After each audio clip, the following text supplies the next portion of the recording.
What's up? Hey guys. What is going on, guys? So, Sorry for the delay. yeah, Little technical difficulties.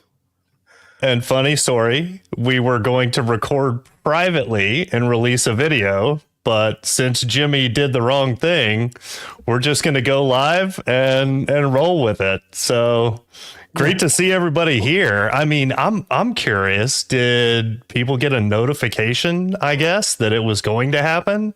I don't know. I'm gonna go with. I saw it in my car, and I was like, "Oh, I should probably join that." Yeah. Nice. Well, what's funny is when you said that, it didn't dawn on me that that's where you were going with that, Chris. So, yeah. So I guess for everybody out there, some may know him, some may not, but we are joined by Chris Hilbert. And I mean, I know him from forums way back, and we might even tell that story later, Chris, but now he's the infamous Hilby on Twitter that brings a lot of good information to the Rivian community. So a lot of bad information too in comedy.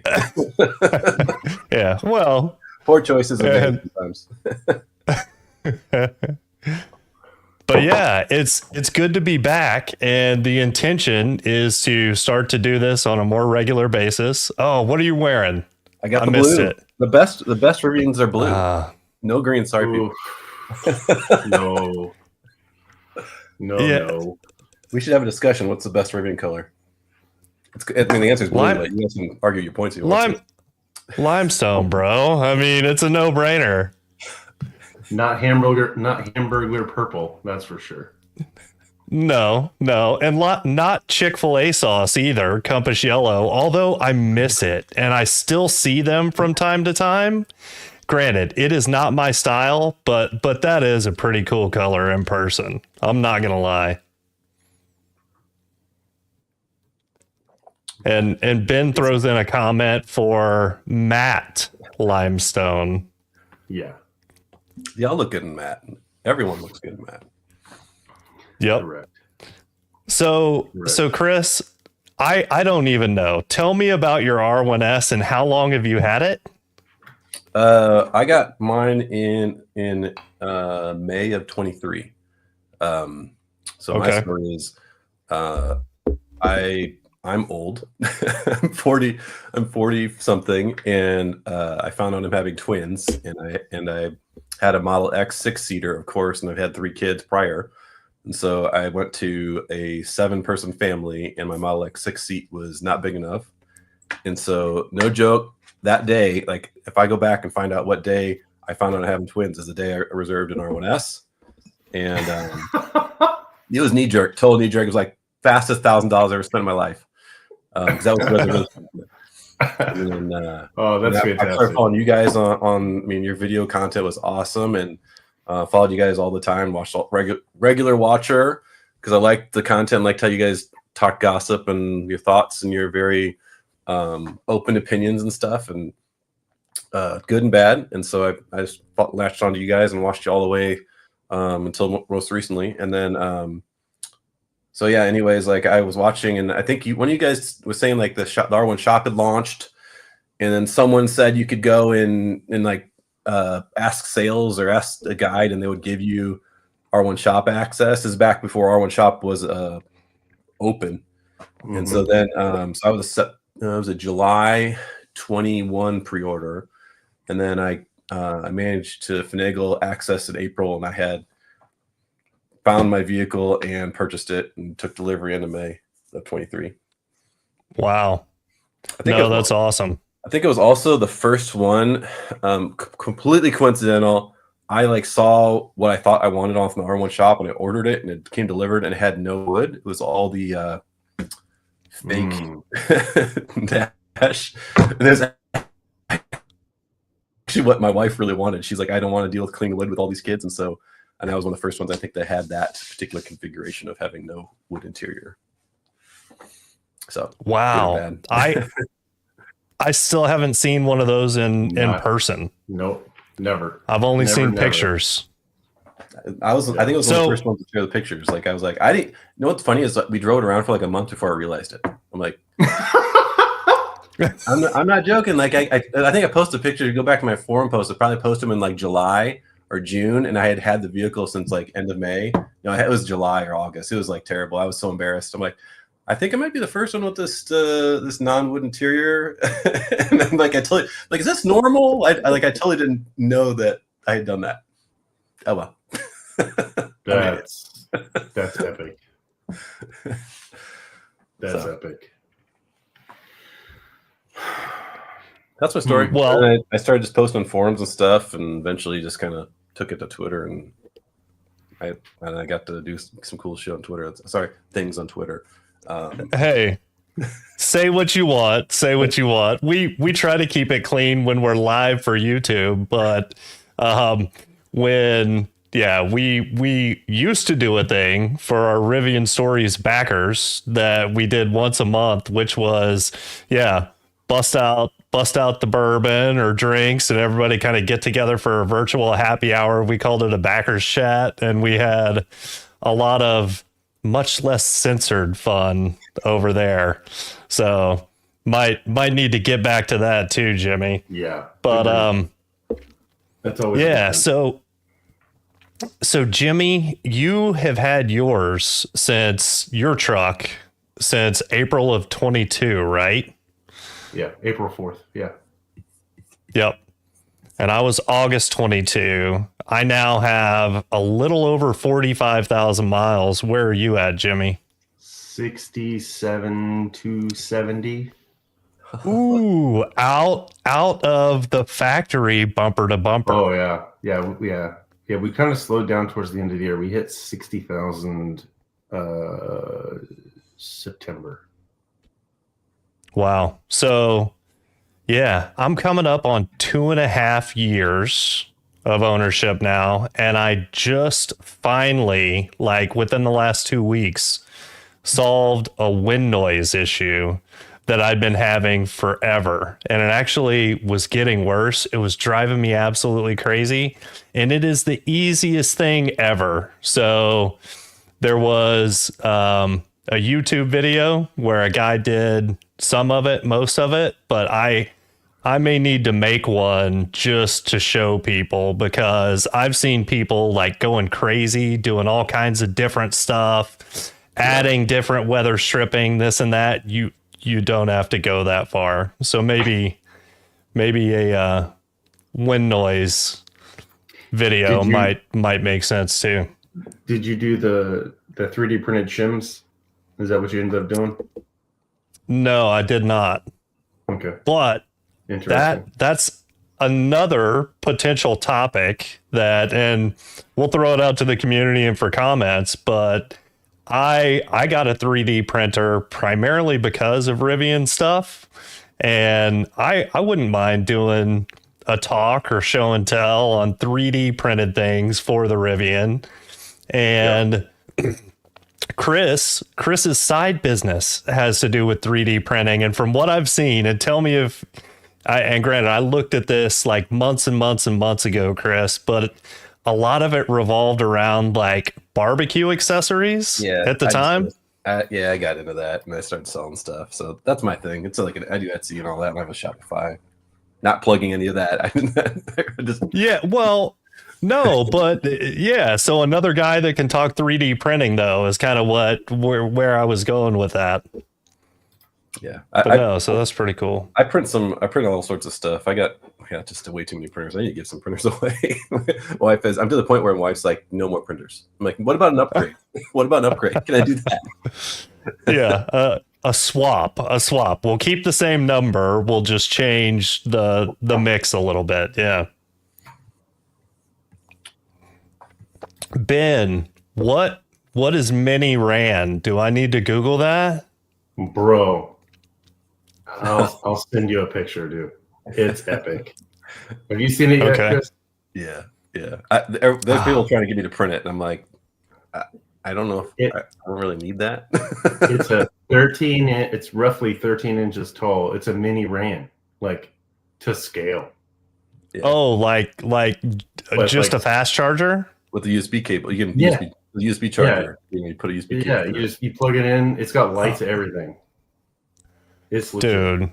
It's legit. That I'll send you a picture. that is ridiculous. See, I'm kind of more a functional print guy, I guess, but I know that there's some cool stuff out there. Matter of fact, Conundrum sent me a little Gear Guard Gary, like the one from the emblem on.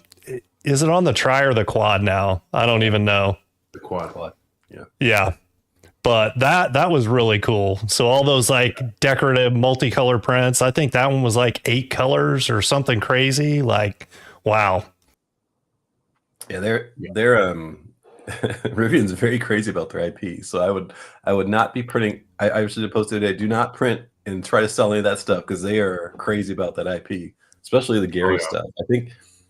Honestly, I think they've got a lot planned for Gary in terms of like gear shop. I think what they have now in the gear shop is just getting started. Like that ornament. Well, I've got it on my desk. You know, the ornament. You got the October Gary. You know, all the good stuff. But I think that's just the beginning. I think there's gonna be more. I was kind of disappointed there wasn't a Santa Gary. But there's hope for a Cupid Gary because that'd be awesome to see him in a Speedo and a Speedo, yes. He's gonna give Jimmy a run for the chest hair. Gary in a Speedo, freaking hair popping out everywhere. I love it. Yeah. I have no hope. I have no hope for a Santa Claus Gary. I mean, it took him almost 3 years to come up with a very boring Christmas update. Yeah. compared to the 3 Halloween updates. I was so excited to change my door lock sound to the jingle bells, but then I forgot that I changed it, and I just thought that my Rivian wasn't making a lock noise anymore because I couldn't freaking hear it. So quiet. Yeah, it was too quiet. Yeah. Okay. Yes. All right. So I'm not alone there. Honestly, Jingle Bells is weak. Like, I wish it just yelled ho ho ho in like a jolly freaking Santa voice. That'd have been way better, dude. Ho ho ho! You know, can you imagine someone's gonna crap their pants when they heard that though? They'd be like, "What the hell?" Hey, well, that'd be part of the fun, right? I don't know.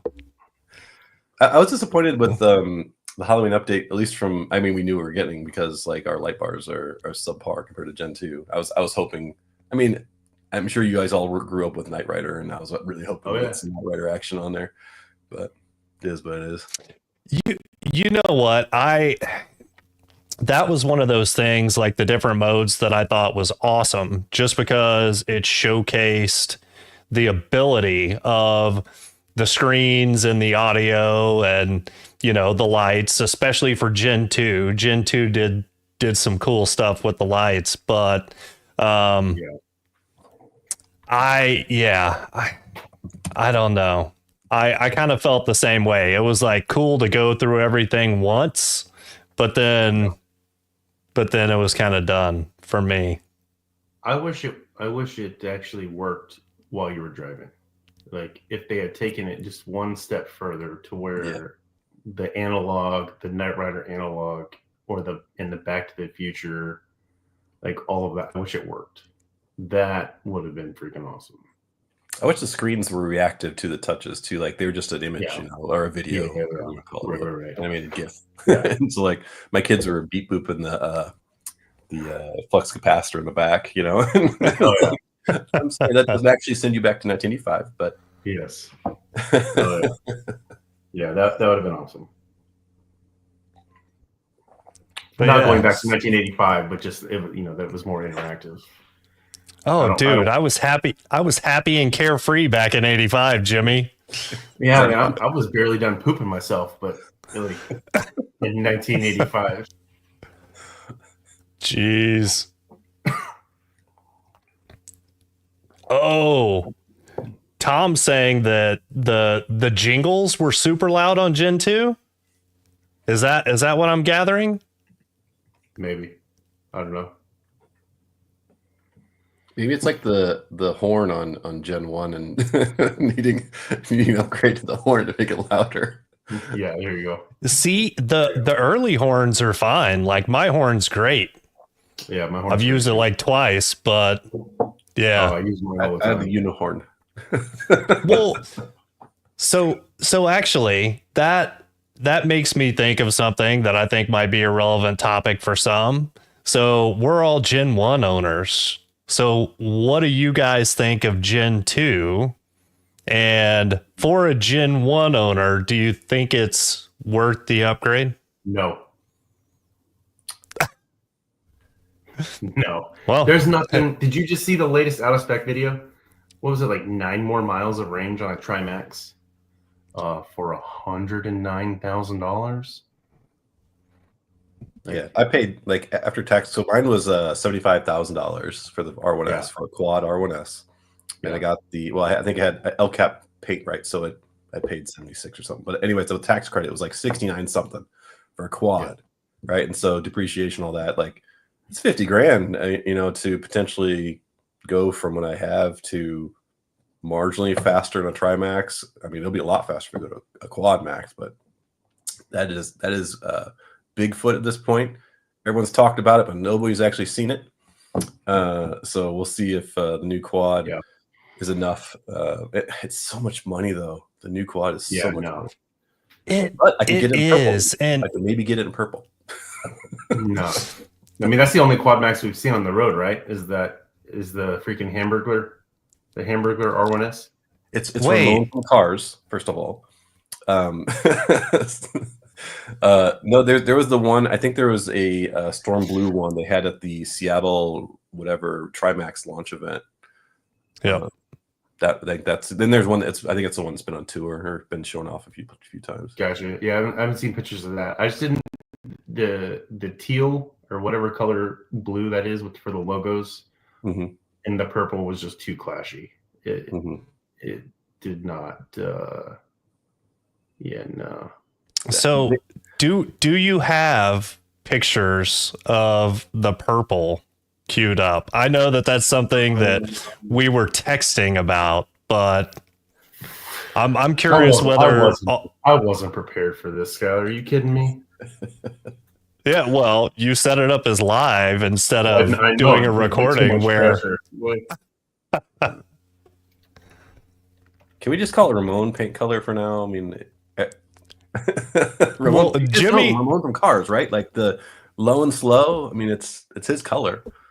Put a little flame on the side and it looks just like him. Jimmy likes fast food analogies, and actually, I think the first time he called it Grimace, and now it's the Hamburglar. But we've got Grimace, whatever it was. I don't know.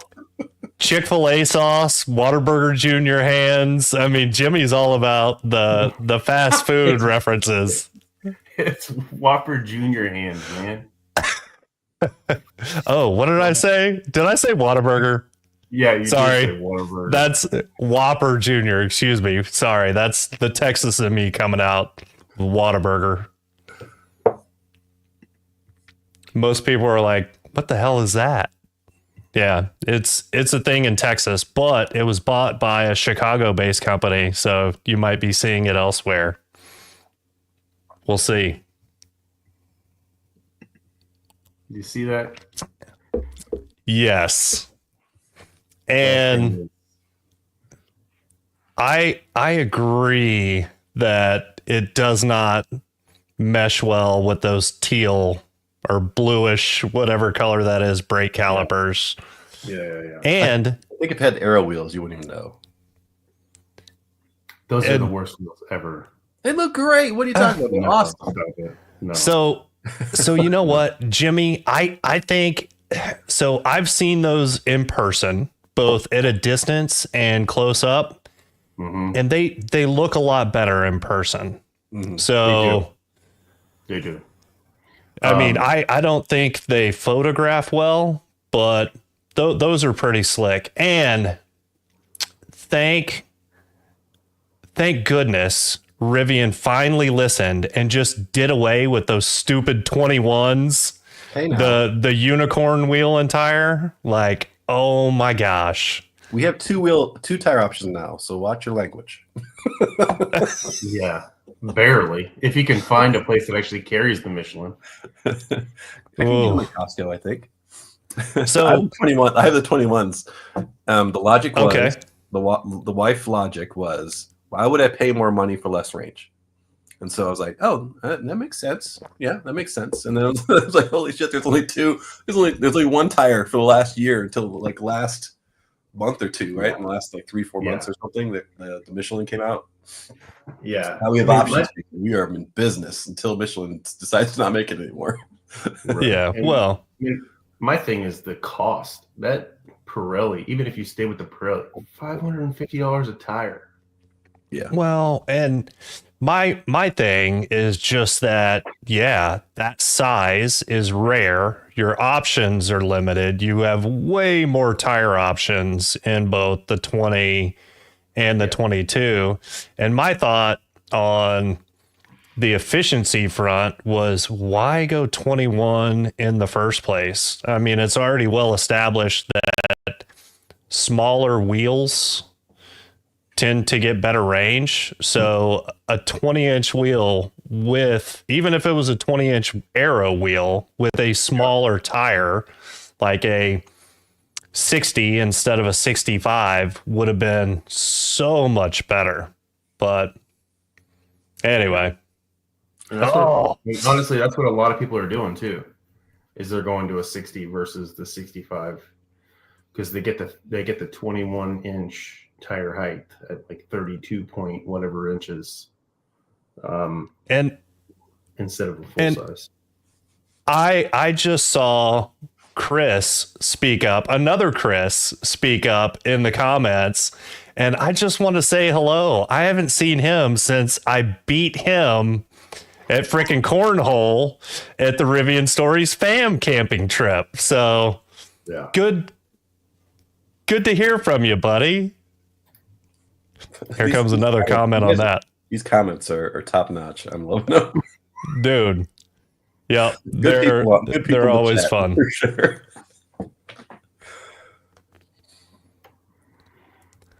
Oh, There it is. and There it is. Cheater. I knew it was coming. I think there's actually a picture too, though, of your hey dude over the line. There might be. I haven't seen it in a long time, so I could be misremembering. Yeah. Oh, wait. All right, conundrum. You're running 55 spec. You're on 22s. What is 55 spec? Or wait a second. That's his aspect ratio high. On 20s? On 22. Yeah, well, I know he got new wheels. I think he already sold. I don't know. See, I'm out of touch. I've barely been online, guys, so I apologize to all the people over on Rivian Stories and everywhere else on the interwebs. I've just been crazy busy with kid stuff and everything else. So Yeah, all you dads and kids. yeah. Well, hey, so Chris, that's another thing. So yeah, you've got 5 kids, which I can't even imagine. That's why this is 9 p.m. that's Yeah. why. What's the age ranges? Because I know you've got one driving too, right? Yeah. 16, 13, 10, and then twin 2 almost 3-year-olds. So there's a little gap in there. Like I said, surprise R1S purchase. Yeah. Amazing. Surprise children. Having 2 more tax credits is great. Yeah. Children. Yeah. Right.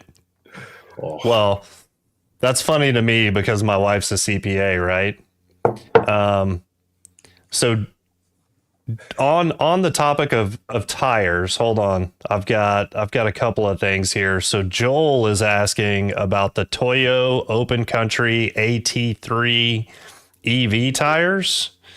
And if anybody has information on those, like real world information and some miles on them, I'd love to hear perspective on that too, because I've had AT2s on my diesel truck and liked them generally. And then the other thing, Conundrum is bringing up, his speedometer is off a bit, but did I see, or did you guys hear that we're going to be able to adjust for tire size in the UI? I know I saw that somewhere. Yeah, that's long. Yeah, that's so from so long ago. I forgot it was a thing. And that's something that they should have done ages ago, because you were having to bring in the vehicle. If you switched between the 20s, 21s, and 22s, you're having to take it to the service center just to get them to flash it. Yeah. Agreed, maybe Rivian 10. I may or not have just sent a message to somebody in software about the tire size thing. There you go. There you go. Awesome. Well, somebody's very high up. Yeah, and I'm sure it'll be here soon. I haven't said that in a long time. Yeah. Soon. Yeah, Rivian soon. Congratulations, Conundrum. I didn't even realize that you guys were expecting number 2, man. That's awesome. Wait. Did I miss that one? Yeah, we don't talk in a few anymore. days. Yeah. Towards the top from 929. Well, it's a different time on mine, but that's okay. Sure. 829. I apologize.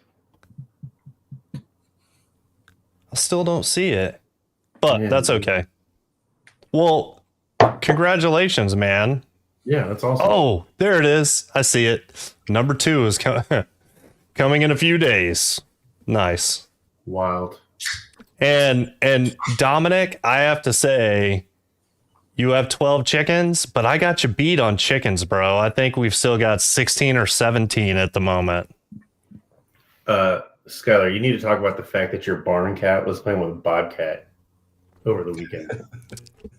Yes, that did happen. Either that bobcat is really weak, or your barn cat is certifiable. So that barn cat was totally wild when we got her, like scary wild, like human killer wild.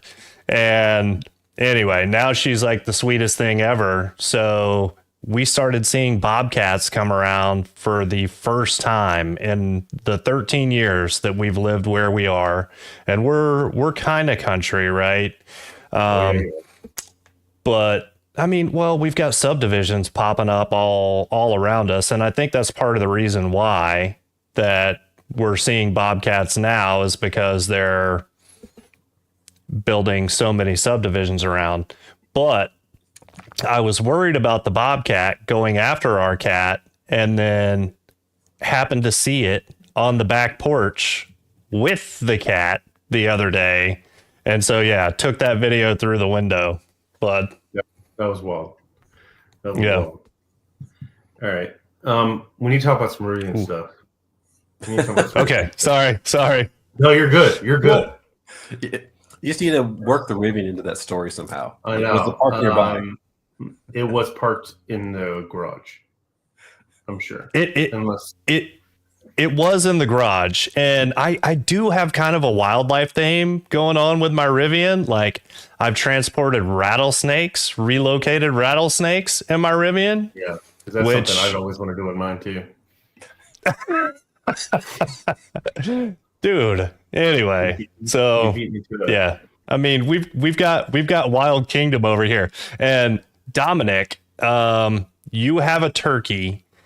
I used to have wild turkeys that came over here. Jimmy got to see them, right? I did. I was talking to him. Remember, we had me and the turkey were having conversations.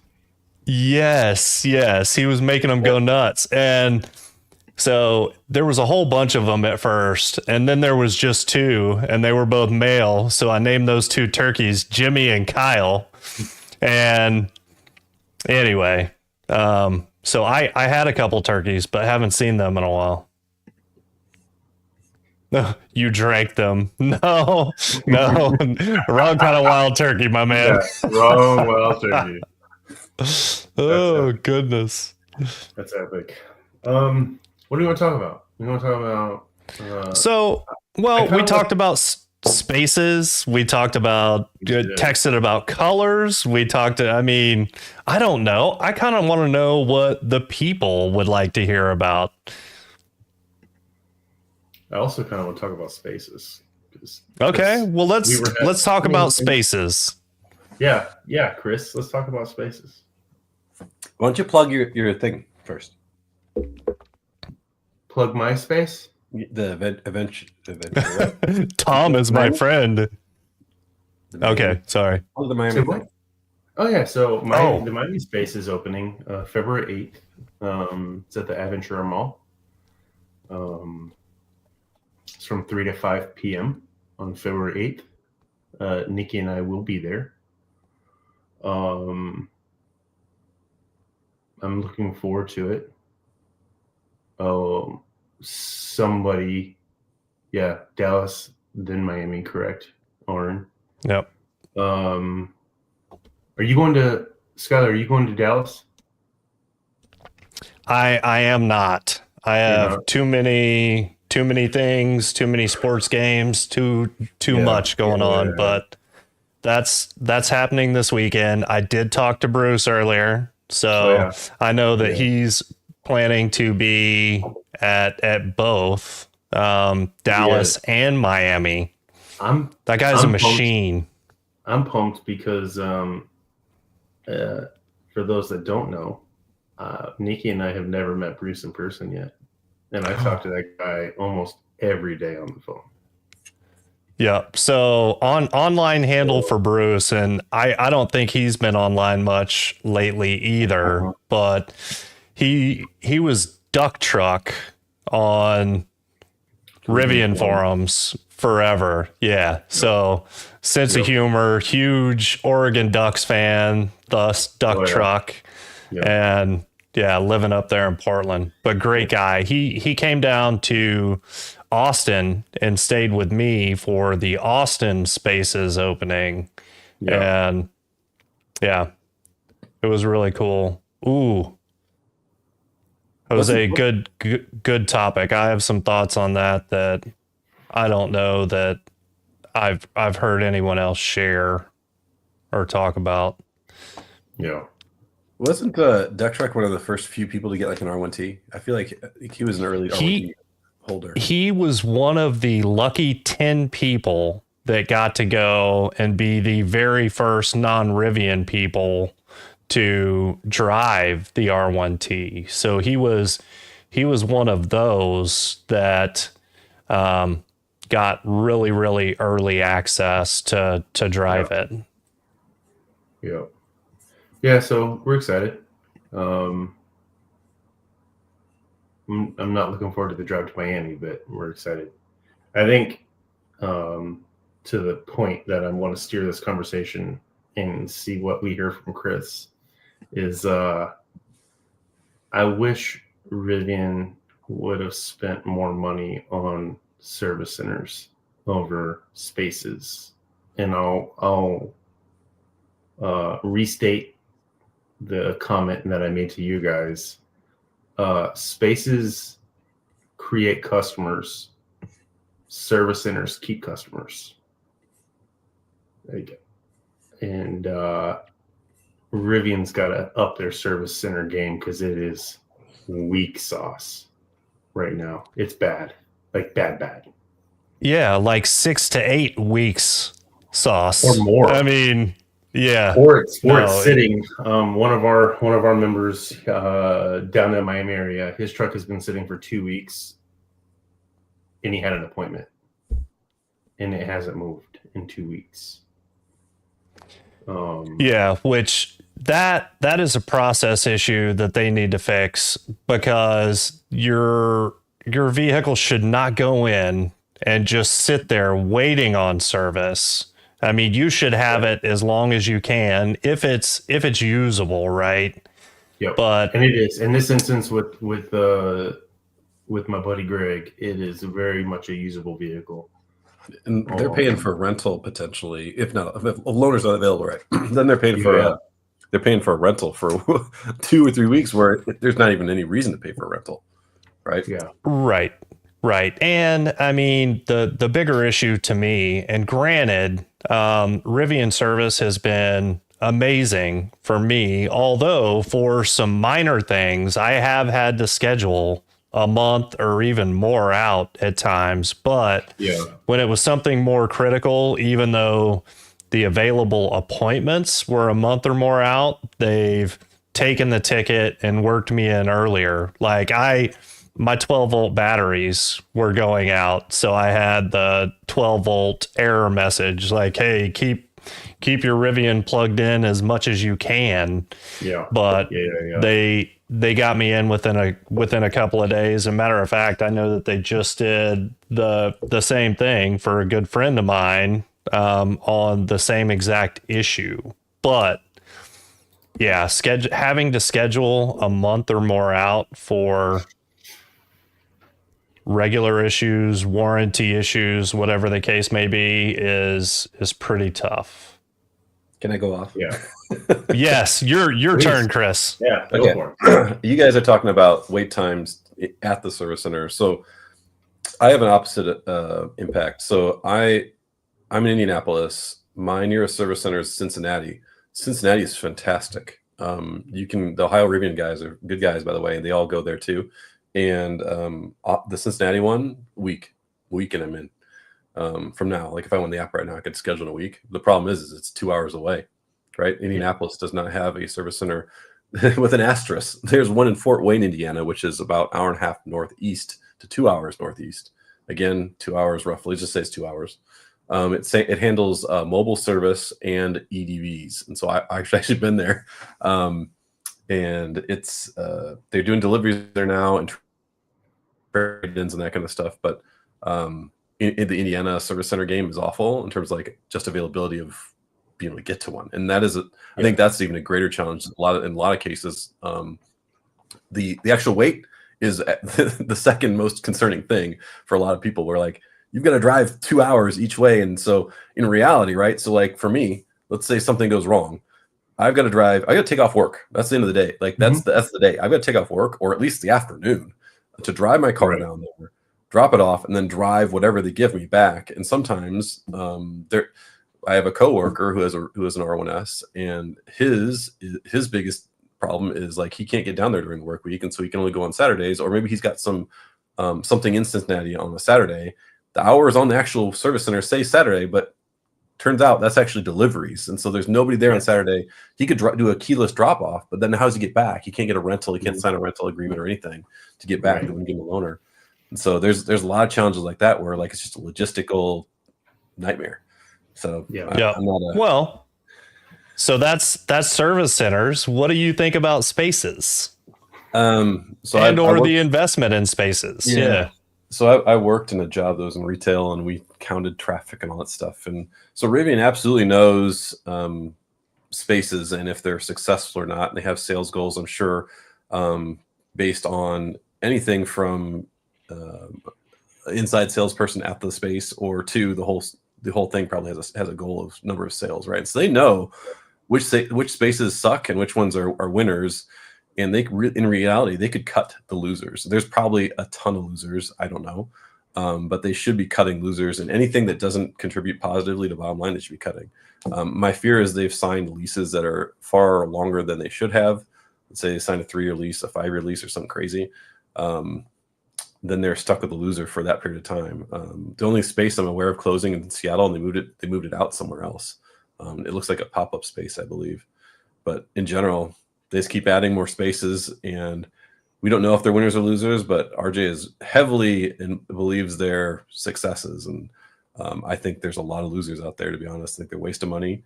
The only ones that are really like on brand are the outposts, if you call those spaces. Even then, those are multi-million-dollar setups. You know, the properties are prime, cost to build, and they're not really selling cars. I don't think too much of the outposts. They're actually just charging cars and providing a place to go to the bathroom and eat and stuff like that, and sell merch. So I don't know. I like the outpost concept, but not the space concept. Yeah, so I'm kind of mixed on spaces, and I'll explain why. So I feel like they are necessary because most consumers will not buy something sight unseen. So people need to go, see, experience, drive. However, some of that could be done through service centers. The spaces is really where they control the brand experience, which is important, can be important. I would actually like to see them do something a little bit different. And I feel like the community, the customer base, the owners are your best salespeople. So I am glad to see that they instituted a referral program, which I don't have a single referral yet, and I've only given my referral code to one person. So, I mean, it's not working for me, but I think that there is more that they could do to enable the community and enable their owners to play a more active role, even providing test drives and things like that. And it's something that I've said before and I'll say it again, but something more structured and verifiable, I think, would be a much better investment than opening up more spaces in more places. Yeah, shameless plug for us with the Florida Rivian Club, but we had an event the first Saturday in December last year, and donation drive. So we partnered up with a local food pantry and donated probably close to, like, I would say at least 4 or 5 truckloads worth of goods for this local pantry. And Rivian came out and they were actually doing navigatorless demo drives. Like, you could just take the truck, and they had a route, like a 15-minute route planned out, and no Rivian employee in the vehicle. Like, you just left, followed, and then came back after 15 minutes, and hopefully you came back, and everybody did come back. So it was a win-win. I think they need to bring in the idea of overnight rentals or loaners. I think that would sell a lot of vehicles. The weekend, like seeing it in your freaking own garage. Oh yeah.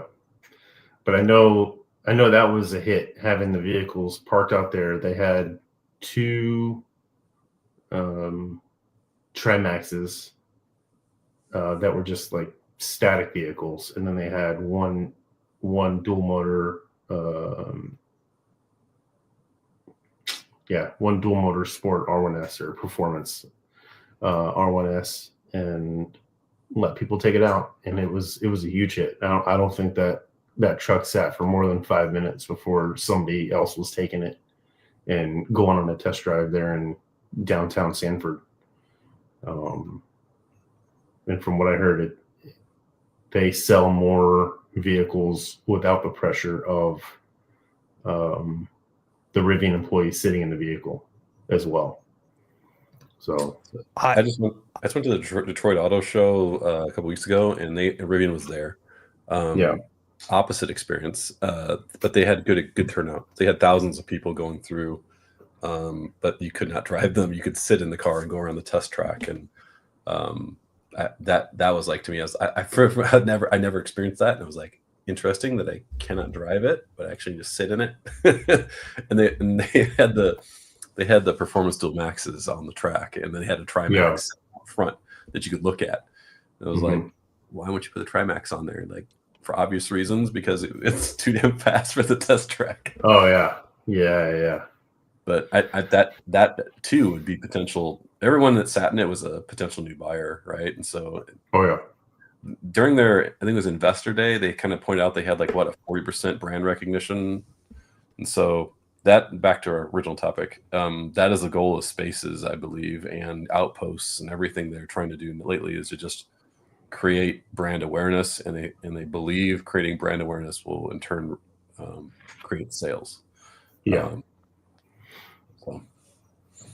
Yeah. Yeah. And I mean, I always knew that nothing was going to create brand awareness more than getting more cars on the roads, SUVs and trucks. But it has worked because they are so distinctive, and I feel like smart styling choices. I remember early on when people were slamming the look of the Rivians, but now anytime that people see them in person, once again, it's one of those things like photos versus reality. Yeah. I seriously, I haven't heard anybody say that they're ugly after seeing them in person.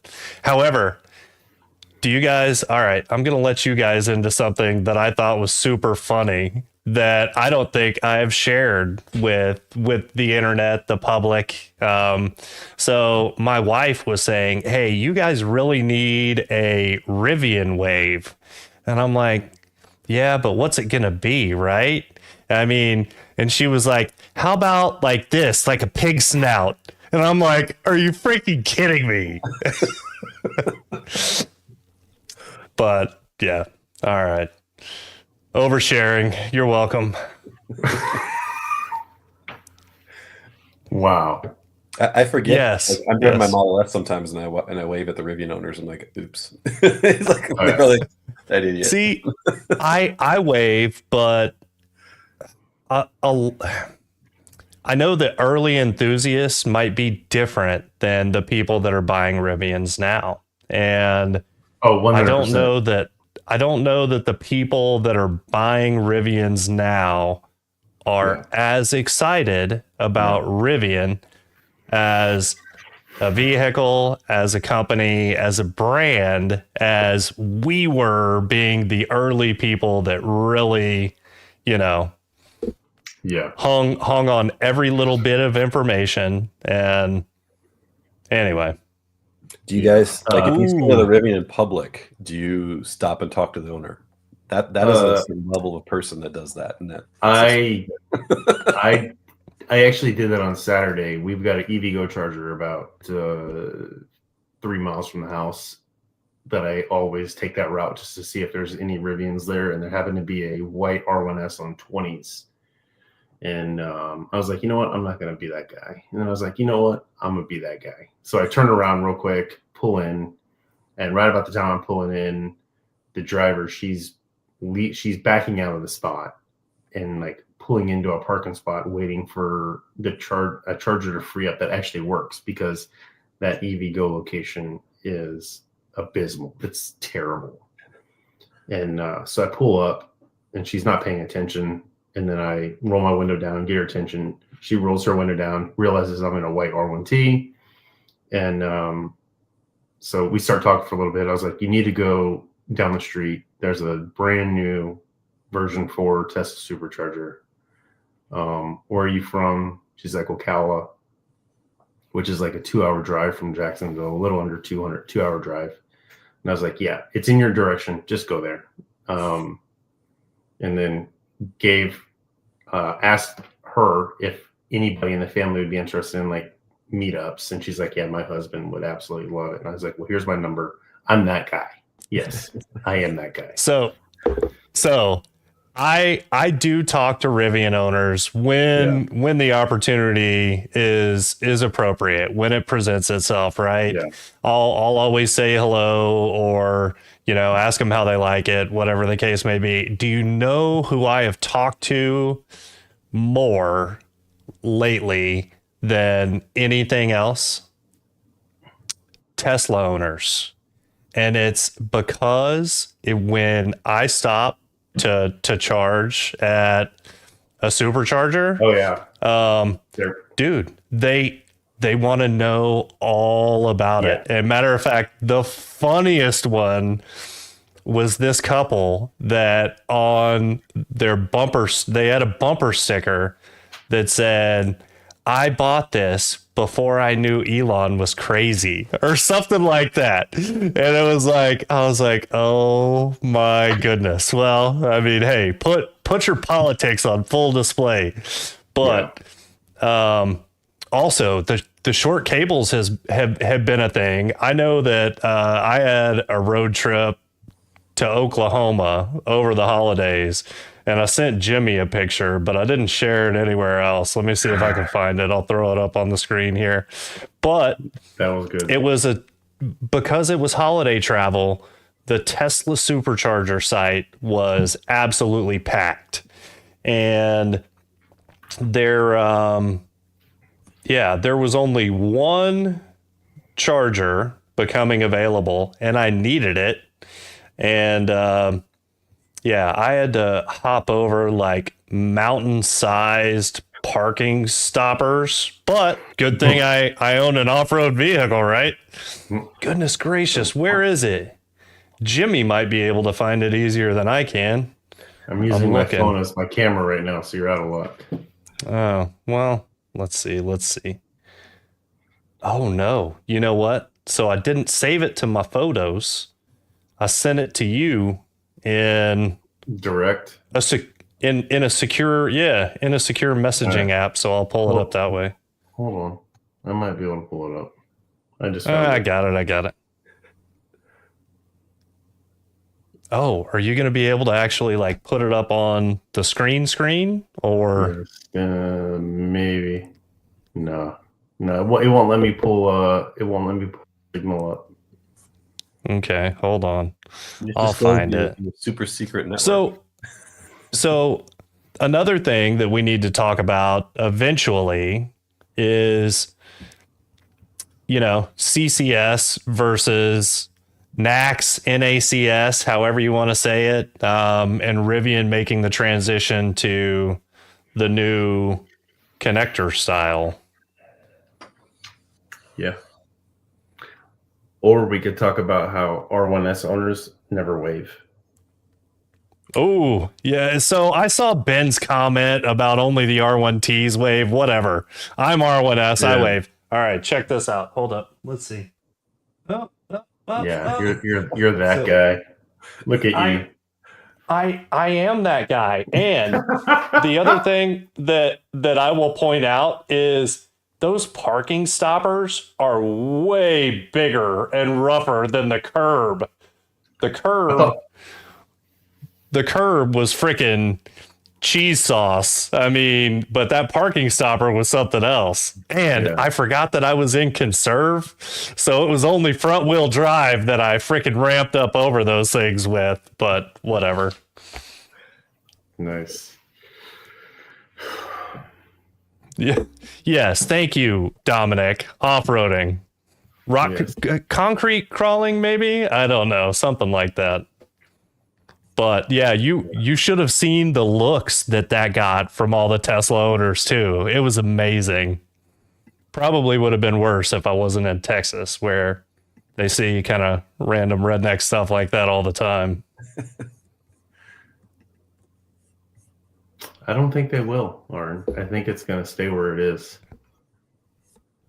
All right. What's Aaron saying? I missed it. Rivian is going to put the new charging port on the same location or in the same location as Tesla. I wish they would, but I don't think they will. I'd rather have it on passenger front. Oh, sure. I mean, it would absolutely make more sense. Yes. 100. Right. Yeah. 100%. We need to talk more about that. And I've said it privately to Rivian people. I don't care if it costs them a little bit extra wiring, like for something that's used every day and people pulling forward into garages. That, front passenger is the spot. Yeah. I mean, I'll leave it at that for now. I'd love to see it. All right. We have 5 minutes and 15 seconds left. What do we got? Ooh, Chris is typing. I don't know if he's. I'm asking Uh-huh. questions. I'm asking Rivian people questions. I'm like, oh, Dude, that is. I want to find out the answer to where the port's going to be. You're an idiot. That is awesome. You're an idiot. Open wide. Like now I got to know. I want to know. Dude, you can always count on Brian. Always count on Brian, aka Open Wide. Yeah. It's hilarious. Dude, hey, and Brian, if you have a Jazzy Jeff wig, please take a picture in it and send it to me. Or just make one of your awesome pictures anyway. So he's also the one that used to make all the funny like meme pictures of me and Jimmy and Kyle. Like, anyway. Brian's hilarious.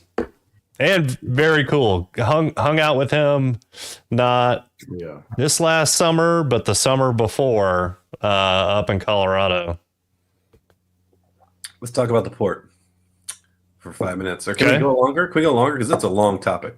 We can go longer. I do have to get up at 4:15 in the morning Eastern, so there's no big deal. That's why you have like energy drinks, dude. Like get a no doubt. There's a rain Let's energy go. drink. Let's talk. Let's talk. This is the Matt. first time back in a long time, man. We can. We're good. It's not Matt, coffee. it is Matt. It is not coffee, no. Yeah, and matter of fact, I was fully prepared to drink water all night, but Jimmy said that he was bringing the sauce, and then Chris said that he was drinking beer, and I'm like, well, I better go and get a glass because I'm not going to be that guy. Yes, it is. It is not Matt. It is not Redwood Empire either. It is actually Basil Hayden today. But I do need to get another. Have you ever tried Redwood Empire, Skylar? I have not. You need however, Jimmy, this is still full. I have only had my sample. So that's Steve, that's your Kentucky Derby. Yes. Yeah. Steve gave that to us. So it's still sitting on my desk waiting on you, Jimmy. Yeah. Let's do this. All right, Chris. Let's talk about port. Okay. I have a whole rant scheduled to post tomorrow about the port. Ooh. I think shameless plug. Yeah, whatever. A lot of my stuff's just scheduled. So the cutover is going to be dirty, no matter how you look at it, right? So, I think the most likely thing that'll happen will be they'll do very similar how they did the Gen 2 cutover. They'll just say, okay, all 2026 R1 model years are going to be NACS, and then just cut it. Remember, the cutover for 2025 was in June, which is kind of early, I think, but maybe it's normal for the auto industry. I don't know. So maybe in the 2026 model year, we'll have NACS and they'll cut us over in June, just like they did for Gen 2.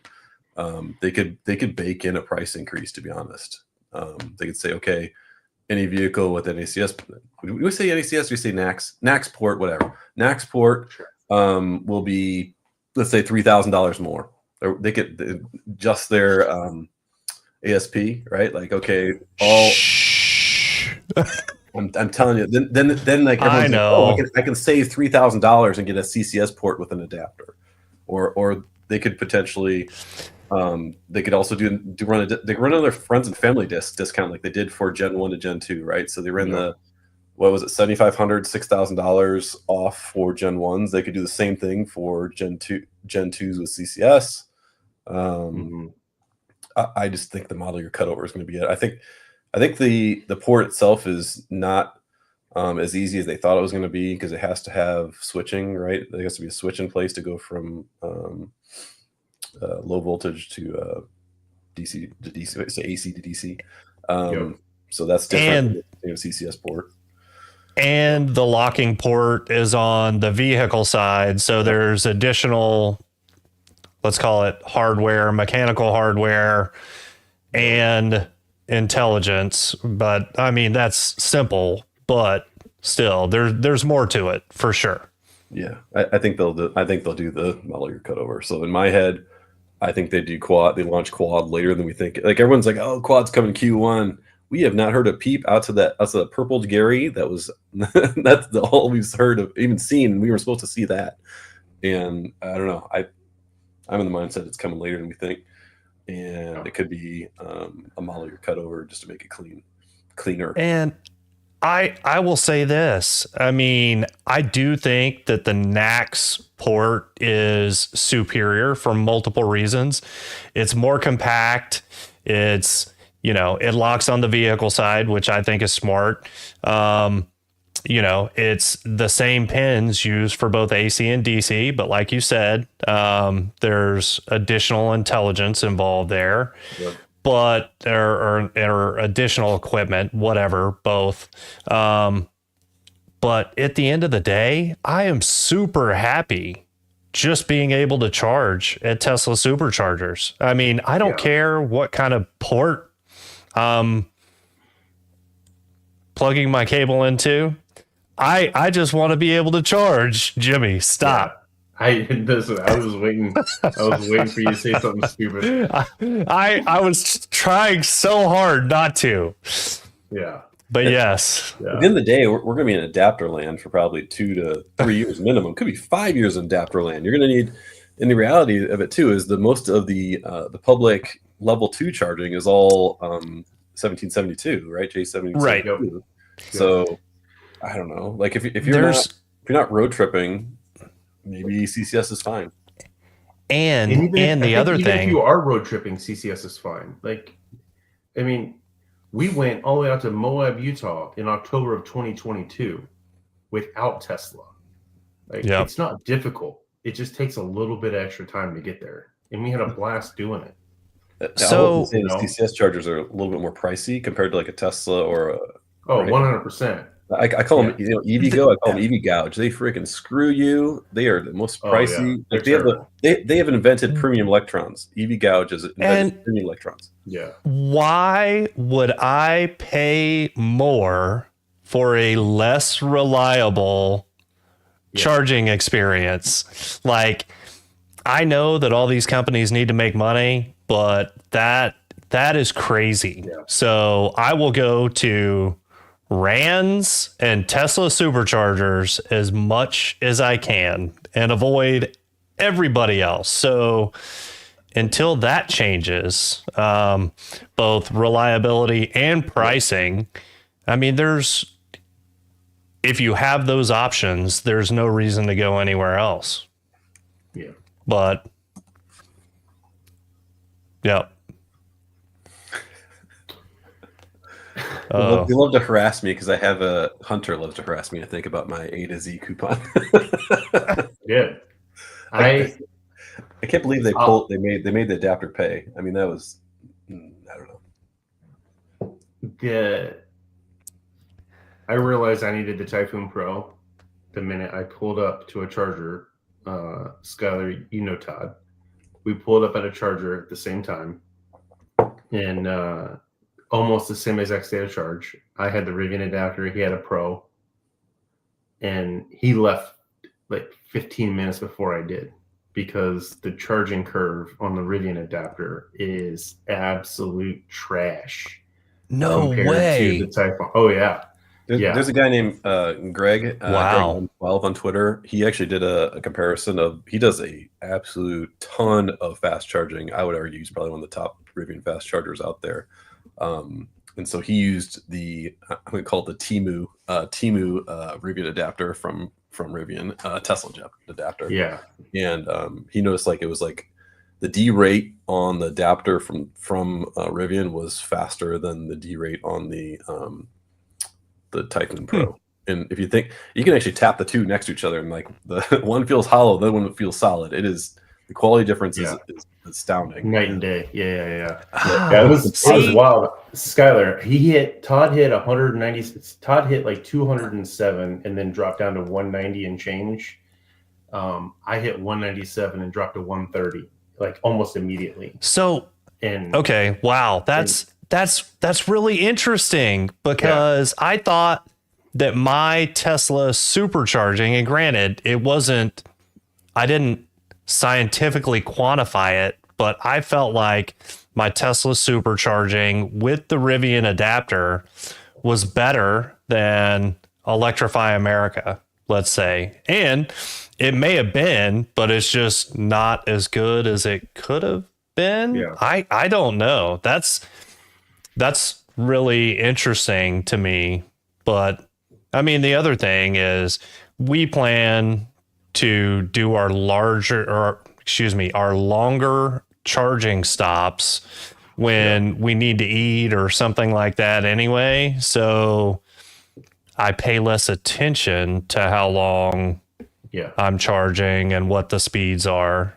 Because I'm not just sitting in the car, which I have another topic that I don't know if it's always going to be this way, but the ability to cast to your Rivian won't work if you're connected to your mobile hotspot. That sucks. Only their data plan allows you to, or I haven't been able to do it. So you have to buy Connect Plus to be able to cast. Yeah, Unless it's on your home Wi-Fi. You have to if you put the car on Wi-Fi, right? I think if you put the car on Wi-Fi. Right. No, that's what I'm saying. So yeah, it's got to be the same Wi-Fi network.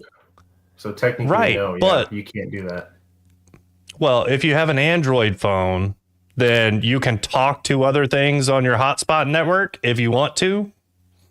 So yeah, the car is connected to the same network that your phone is. I don't know if Apple's are like that, but the problem is, or can be like that. Yeah, the problem is it's a Chromecast receiver, and so when you're actually like casting to it, you're saying, "Here, go get this URL," and it will go and get that URL and use the car's internet connection to do that. That's why they make you pay for it. Is you're not actually using your phone's internet connection to go cast. You're like saying, "Here's the URL from my phone. Send it to the Chromecast receiver in the car, and the car will then go get that URL. And if it doesn't have internet connection, it can't do it. And so that's why I have to pay for the $150 per year fee. Yeah. Connect Plus. Everything's a plus. Yeah. Sorry, yeah. I call people that don't get it Connect Minus or peasants. It's $150. You have a $100,000 car. It's $150 a year. Stop it. I know, but you're making too much sense. Skylar, are you Connect Minus? Are you Connect Minus? Yeah, dude.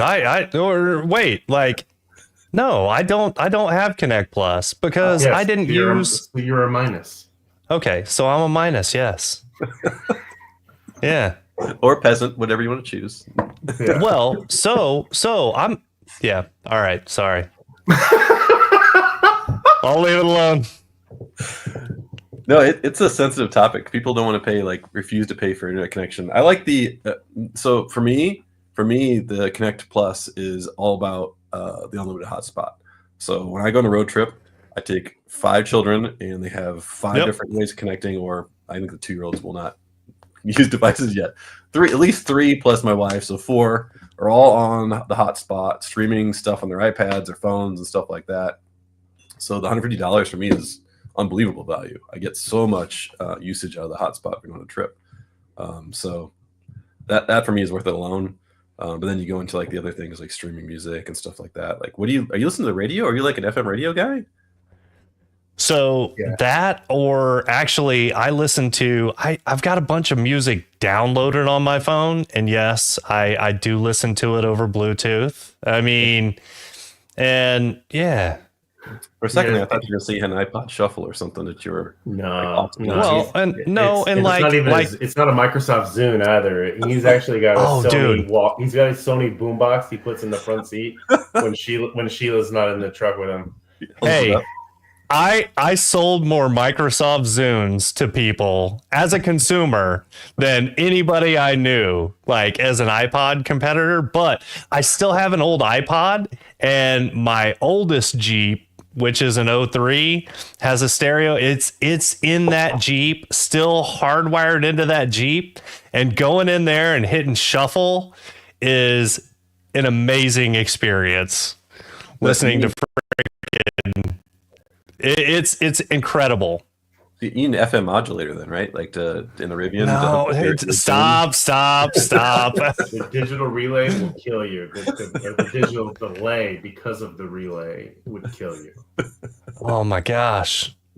All right. Well, we're definitely stretching our old nerd legs tonight, guys. Congratulations. That's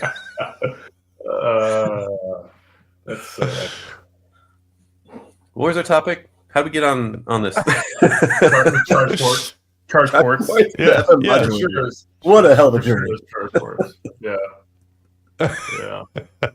Ooh, did he just talk about gas? Yes. I will still talk about gas. I will still talk about diesel. They have their place. But I think anything that I buy from here on out will be electric because I already have the gassers I need. I already have the diesel I need.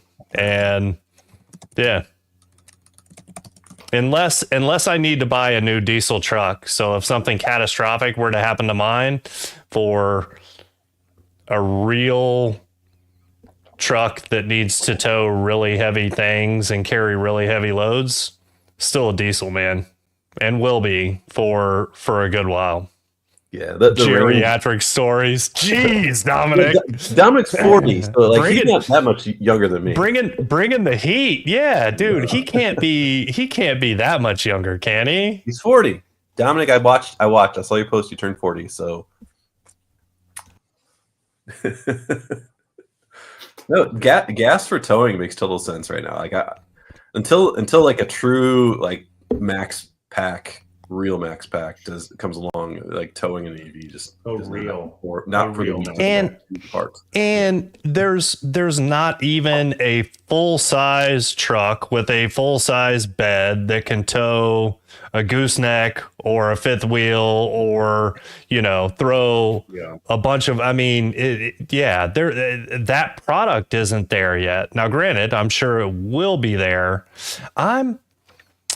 I know this is Rivian stories, but I'm super curious to see how the Ram Charger EV goes and the Scout with their, what is that model called? The Harvester? Harvester, yeah. Right. The one with the generator. Yeah. Yep. It'll be interesting. That would be another interesting topic because I like a lot about Scout, but there's a couple key things from an engineering perspective that I'm worried about. So that'd be another fun one to talk about. I like how they're using the Rivian UI UX, and the whole time the CEO is just dogging the piss out of everybody, including Rivian, in his backhanded comments. That is a very financially focused man, by the way. If you watched the reveal and saw the things that he talked about, he's playing largely to financial analysts, and yeah, he's gonna try to keep the stock price up.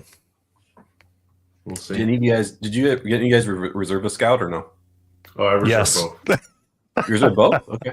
Yeah, I reserved the SUV first, and then I was like, you know what, screw it, might as well do the truck too. You do the Harvester or no? No, I went all electric. Me too. Yeah. What'd you do, Skyler? So I did the SUV and pure electric, battery electric. Yeah. Screw that. Sorry, I'm not a. My mindset with hybrids and the Harvester was like, why would you double the complexity? Like, right? Like, right. Twice the parts, more problems potentially, and so I'm good with oil changes. Yes, oil changes. Let's save this one for an actual recording. Fine. I mean, hey, we could talk about everything for hours on end, but it's already been an hour and 15. Jimmy has to get up at 04:15 in the morning. Like how I did that, Jimmy? See that? Yeah. I'm so proud of you. Yes, I know. Hey, I can keep going. I mean, Nikki's in Las Vegas right now, so she's 3 hours behind. So well, okay. If y'all want to keep going, then I'm good to 11 o'clock. 11 o'clock turns and I become a pumpkin or whatever. I don't know. all right. Well, then I will need a quick bio break, but I will be back. all right. So while Skylar's peeing, what do we talk about? We could talk about what we just talked about reservations. What reservations do you have outside of Scout? Anything else or just the Scout? The R2. The R2. Okay. I'm a sub, thanks to somebody that may or may not be on still. I'm a sub announcement by about 7 minutes on I hate you so R2. much right now. I hate you so much right now. So I'm 10:04. I was at the freaking. I think I saw your wife at the event. I was at the event and I still managed 4 minutes. 10:04 local yeah, time. no, she was with me. You didn't see you definitely didn't see Nikki. Okay. Okay. Yeah. But you guys Yeah, were camping, right? You guys were camping. Yeah, we were at our Rivian Stories fan camp. Yeah. We ended up moving it a day early. Tony actually reached out to me. This is a little inside baseball. Tony reached out to me. He's like, "Hey, listen, I need to fly you to Laguna in a couple days." And I was like, "Bro, like, can't happen. It's Rivian Stories. I'm not gonna neglect my people for you guys. I love you guys, but I'm not leaving my deal to go hang out with you and then try to like catch a red eye back the next day.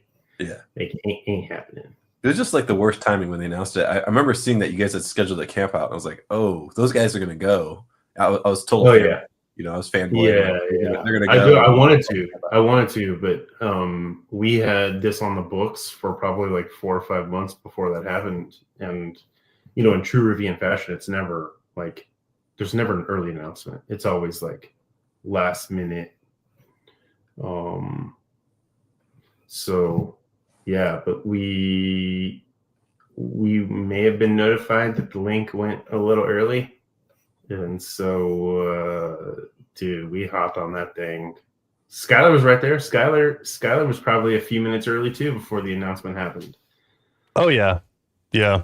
No. Oh, I'm so yeah. mad. So there was probably like a half a dozen of us that had like.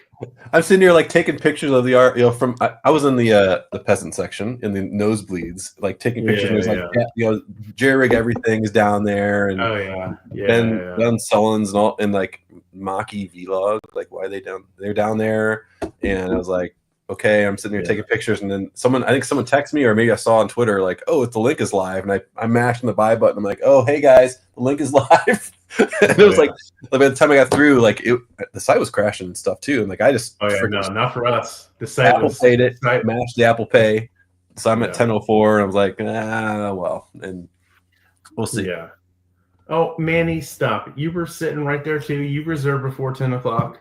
Pacific time. Go. I'm going to talk to somebody and have them cancel all your orders. I'm salty as hell right now. Yeah. I mean, I think, and I told you this over text earlier today. We won't take. We'll push delivery off on it, regardless, until we get a service center. Like I'm not, because we've got a 350-mile round trip. Yep.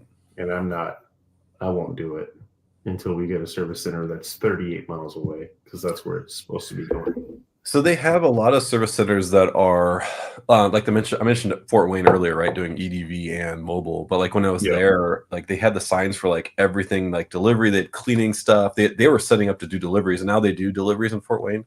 But they're gonna convert a bunch of these like secret service centers into full service centers by the time R2 launches. And so I know you don't have any closer, but Fort Wayne for me is like 30 minutes closer or something. So yeah, I wish.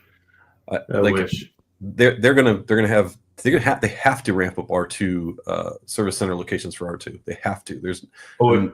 It's a year and a half away, right? In reality, it's a year and a half away. Let's say it's the back half of 2026, or sorry, the middle of 2026, not the back half.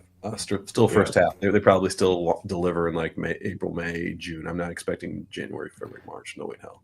I think Dude, half is if everything goes perfectly. And that and I 100%.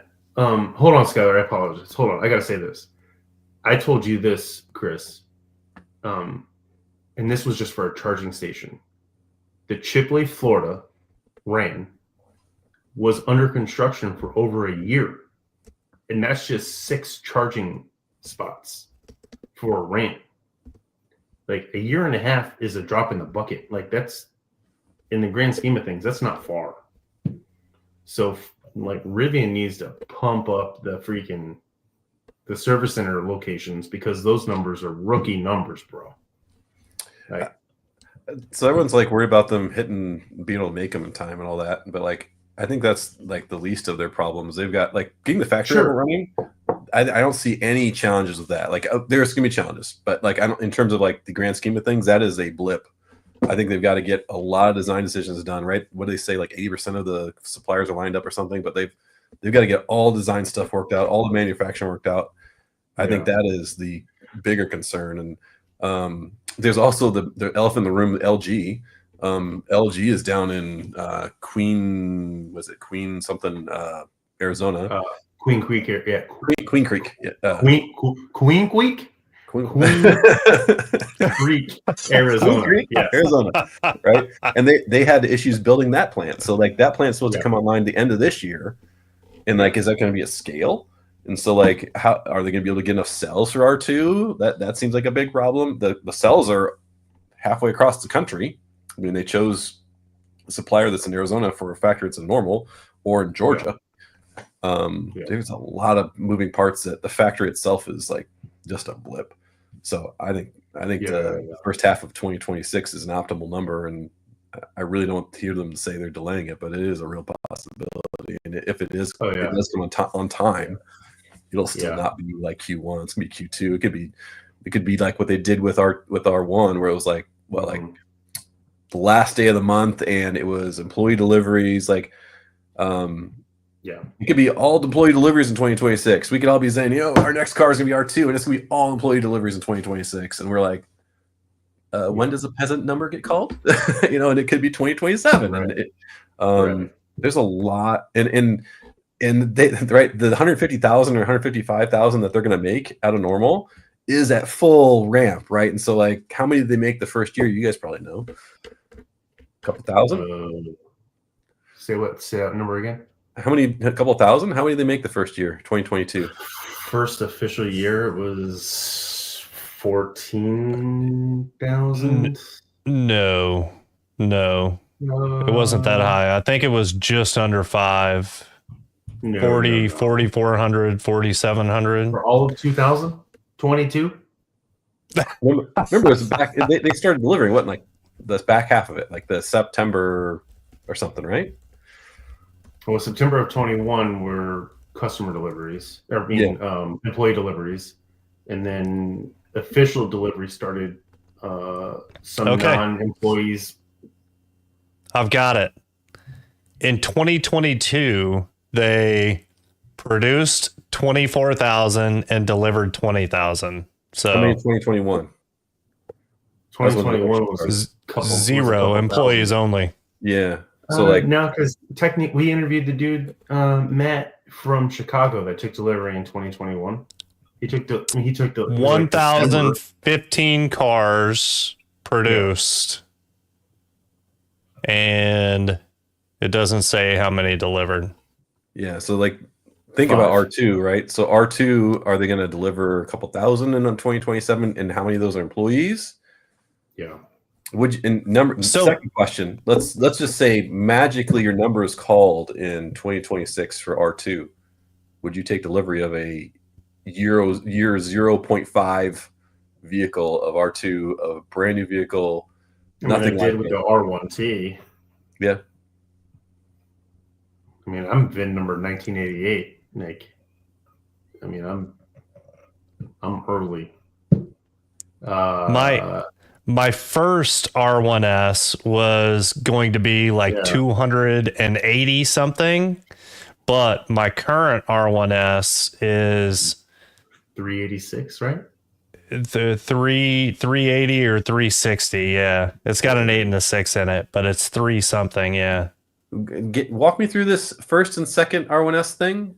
It fell off. So- It fell off the dumpster. What? So I showed up and oh my gosh, we're going behind the scenes now. But Yeah. I showed up in normal to pick up my R1S, and they big welcoming committee and everything else, and they came over to me at one point and was like, the one that you had picked out, we're not going to be able to give you. And I'm like, is there another one? I booked a one-way flight. I remember watching the video as you guys So- surprised him there.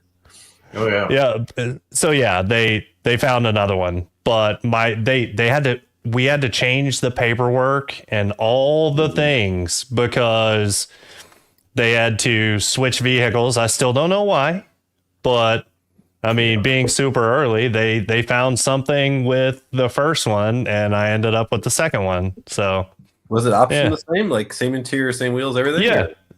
Well, yeah, back then it was all Black Mountain interior, so that was the only choice. And yeah, it was limestone with 20-inch wheels. So yeah, that was it. And yeah, nobody knew that until right now. You never know. Dude, Mafro. I was actually thinking about him a couple of weeks ago. On a He's horse? so handsome. Was he on a horse? Yes. I was reading a romance novel and I'm like, dude, that is Mafro. Anyway, not really. But I was thinking about you, Jeff. Good to see you, buddy. I just talked to him on the phone a week ago, and we need to have him on too. He'd be a good person to Ooh. have on. Uh-oh. But all right, something that we need to turn back to or not turn back to, but come back to at a certain point. See, this is why I like engaging with the people. They give me so many ideas and thoughts about things to talk about. Like, I am super excited for R2, but something worth discussing at length is get an R2 or get a used R1 down the line. So that is I used Yeah. Gen 1 R1. or Gen 2, bro. I don't know if I would. I mean, why would you not get Gen 2 instead of Gen 1?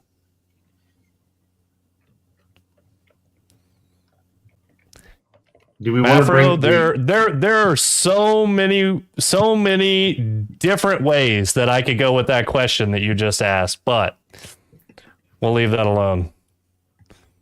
Yeah. We need to bring Mafro on. We don't have enough time today to do it because he desperately wants his Gen 1 R1S back. Oh no, really? So Oh, wait, yeah. he got a Gen 2? He did. He got a Gen 2 Trimax. Oh my. Okay. Well, hey. It's worth talking about. He And doesn't have. that- I'll just go ahead. I'm sorry. No, I'm just going to say that has cascading implications potentially to multiple things, including Scout, right? So, including R2, including Scout. I mean, we'll see. It's software. They'll probably figure it out, but could be pros and cons to the zonal architecture. I don't know. We'll see. Yeah, he doesn't have regenerative braking at all in his S right now. Wow. On top of other things. That would hurt me. Yeah. Oh. Yeah. And I did get a picture of Open Wide with the Jazzy Jeff wig on that I had seen before but had forgotten about. So that was pretty yeah. awesome. Oh yeah. And yeah, like, dude, I didn't realize how many text messages were coming in while we've been chatting away. Oh yeah. Yeah, we've gotten a few. Yeah. We've gotten a few. So, What else, man? all right. It's been fun. Hour and a half. It has been fun. Let's figure out some segments to record to put out as consumable length videos for more than the diehards. And then we need to get a live chat back on the books too, man. I mean, it's so much fun. I love seeing the comments coming in live. Yeah, we need to get Mafro on. I can still get Ted on to talk about all the audio testing that we did, which was pretty extensive. And we first did it before the Dolby Atmos update, and then we did it again after. So we've got tons of data, tons of things to talk about if people are interested in the audio, and data to back it up, right? Let's see. We need to talk about that thing that all of my friends here in Florida like to call Rivian as the new government motors, aka the $6.6 billion loan. The loan, yeah.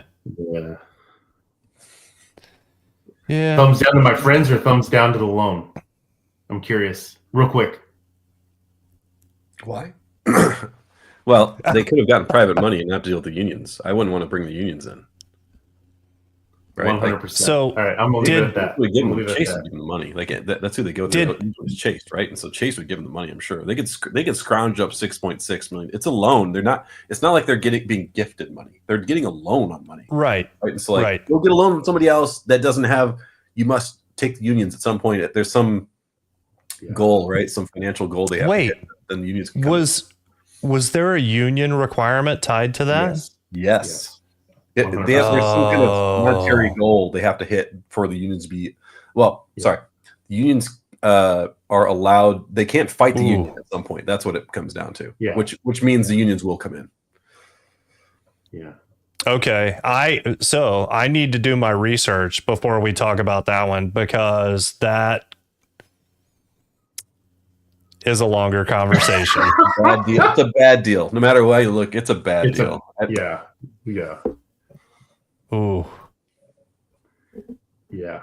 I mean, Jose's even on. What's up, Jose? Yeah. It's not confirmed by Rivian. It doesn't have to be confirmed by Rivian because they're not going to tell you anyways. But it's confirmed by UAW. We have multiple Jose's on. Anyway. Yes. It's confirmed by UAW. That's good enough. Or bad enough. You get the hooks in anything. I mean, look at what they did to like GM and Ford and stuff, right? Like, I'm not going political, Matt. might as well set up a dealership network while we're at it. Yeah. No. Hey, we can go logical without going political. Now, anyway, so that's a great topic. We need to do that one too. Yeah, like Brian says, it's not a mandate. They won't fight the union. Correct. 100%. Yeah. It'll happen. Yes. All right. Well, that'll be a fun one. It'll be good. Uh-oh. It'll be spicy. Matt, it's not. I don't think it's a political issue. I'm going to give my views that are apolitical. My views are going to be logic based, right? I mean, it's not due to a political affiliation or anything else. So I don't think it's a political issue. No, I think it's just a bad deal. It's nothing great about it. Yeah. I mean, we have unions. We have unions as government employees. They're slightly different than your standard like UAW union, but we have much different. But yes. Yeah. And I agree. EV issue should not be political, and it should be more one of, education and logic, because there's so much misinformation out there. So yeah, we need to let's hash some of these things out, guys. It'll be fun. Let's get political. Might as well. Yeah. And let's go shirtless while we're at it. Yeah. Solve the world's problems and lose subscribers. I mean, what's wrong with that? Nothing. Absolutely nothing. Yeah. So we got a bunch we could talk about. Unions, the loan. Yeah. And Jose G, I do want to talk about the VW deal, the joint venture deal, what it means for Rivian, what it means for Scout. There's some interesting things to unpack there, I think. There's a lot of things that have happened recently. I keep saying are like future Rivian problems, right? Oh, they've done the VW deal, and VW is going to make the Scout vehicle, which is going to compete with the Rivian, but that the Scout is not coming out to 2027. That's a future Rivian problem. A lot of these things Rivian is doing nowadays is like a future Rivian problem, right? So I don't know. There's a lot.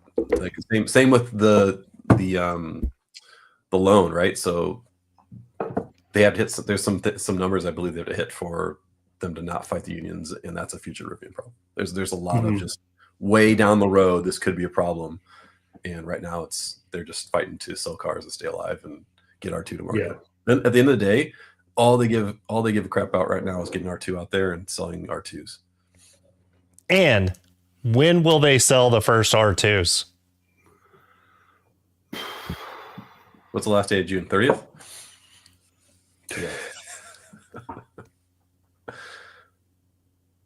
So are they saying 2025 now? Or are they still saying 2026? No way in hell they hit 2025. People that say that are like they're smoking something. There is absolutely no way they hit the 2025. Yeah, no. You might see some of those like the Juniper, the Model Y Juniper, where they have it uncloaked, hand built machine, like where they're what do you call them? Production intent vehicles. They'll have a bunch of those probably in 2025 and be like, oh, they're making R2s. No, they're not. They're actually just hand building those from parts they've made. But no, I bet even if they don't go up for sale, I bet we will see R2s off the assembly lines in normal this year. Hot take. Yeah. No way. No way. Hot take. Yeah. Extremely hot take. Boiling hot. There's no way in hell. Oh, well, hey, I'm not alone. Pure speculation. R2 to employees Q4 of this year. Maybe a trickle to employees, like the first dozen, if that. We'll see. Oh, see, I am not alone.